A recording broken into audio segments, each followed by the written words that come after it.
The speed rating class pars can help you to identify which horses are at the right level to win the type of race you are looking at and perhaps eliminate those which aren't. So here we have this is yesterday's race card. Yesterday was the 9th of December. And I've opened this. I've changed the settings, so these are all just handicap races on the day yesterday. I'm just using handicaps because I think these races are the best races to look at because most of the horses will have a decent amount of form in the book already and a decent amount of ratings. Okay, so what we're looking at here is we'll go to the first race and we're looking here at the class par and the highest class par. Okay, so the class par, this is highlighted on each race, and the class par is the average speed rating required to win a race of this type. So this is a handicap race, a handicap hurdle race, class 3 for all age, or for 4-year-olds and over. Okay, so 84 is the average speed rating required. So what I'm doing is I've sorted all of the ratings on all of the cards by the master rating, and then you want to look for any horse that doesn't have a master rating of the class par. We're not looking at the highest yet, or on this video, we're just looking at the class par. So for this race type, 84 is the average winning speed rating for this type of race, okay, in this race class. So in the master rating, you can see here that all of the horses in this particular race have a master rating of 84 or higher.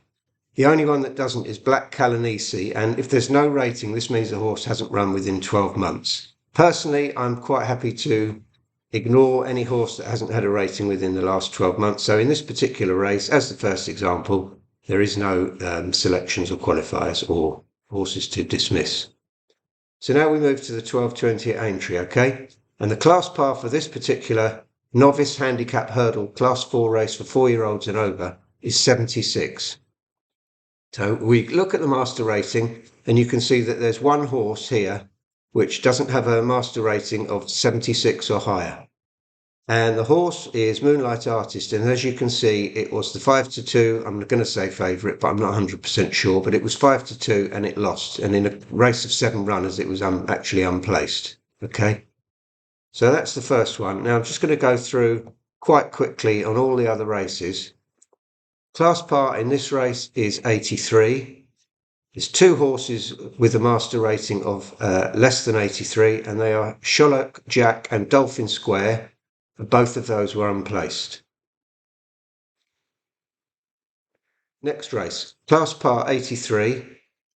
3 horses again here which don't have a master rating of 83 or higher. Ballybean was placed, and the other 2 were unplaced. The 3 of them lost. Okay. Par for this race is 78. 3 horses down here again with 75, 74 and 74.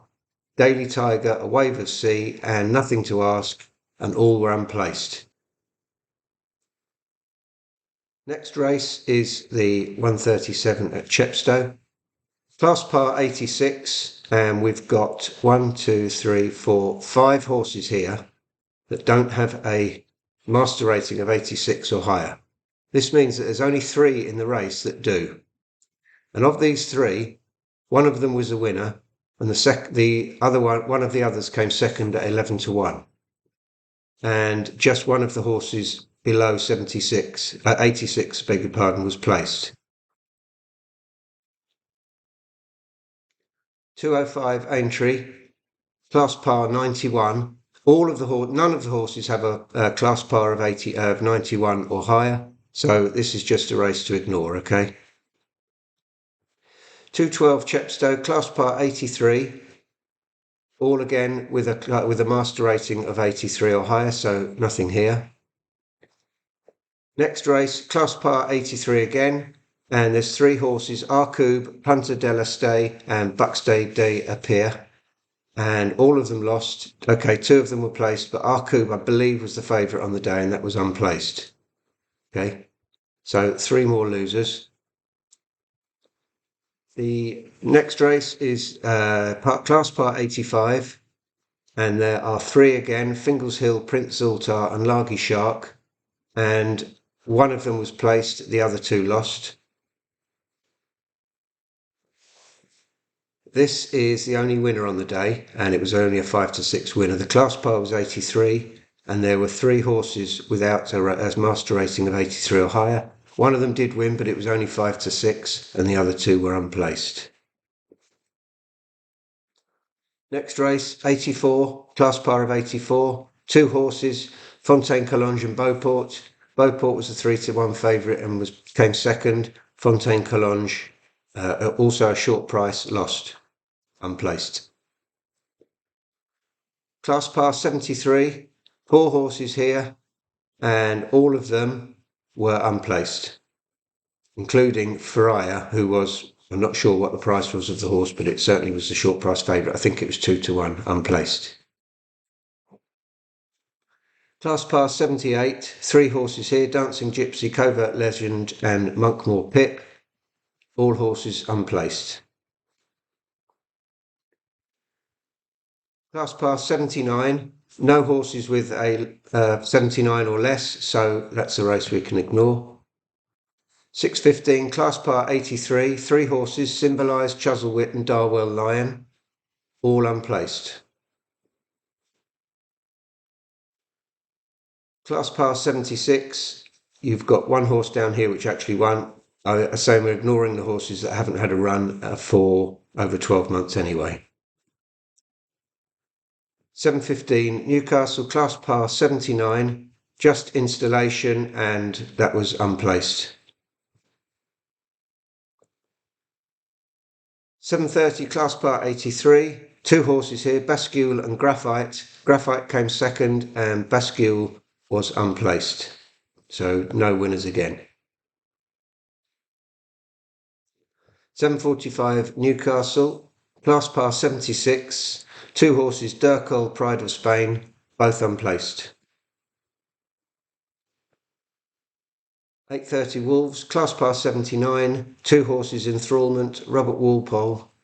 Enthrallment was placed at 92 and Robert Walpole was unplaced. Two losers again.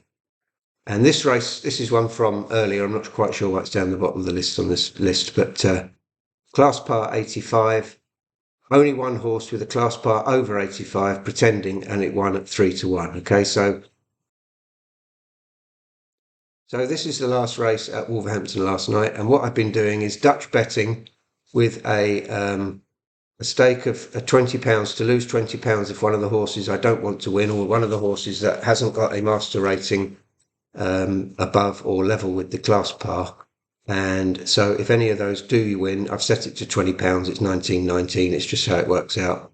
And when one of the other ones wins, this one was £4.19. It doesn't always work out. It very much depends on the odds. As you can see, Enthrallment was the second favourite here. This race was that didn't have any in. This race here had three: the Chuzzlewit, Durwell Lion and Symbolise, and for a £20 risk loss is £3.38. So if you can work that out over the number of races that we've had with only one £20 loser, I think you can work out that it's not a bad strategy in itself, but this really is an idea of just how to look at the class pars in a race. Just look at the class par in the race header, and any horses below that you might want to lay them for a place, or just then concentrate on the ones above, the ones that do have a master rating level or higher than the class par. It just allows you to see the horses that have been running to a good enough level to win this type of race, and to see the horses which haven't.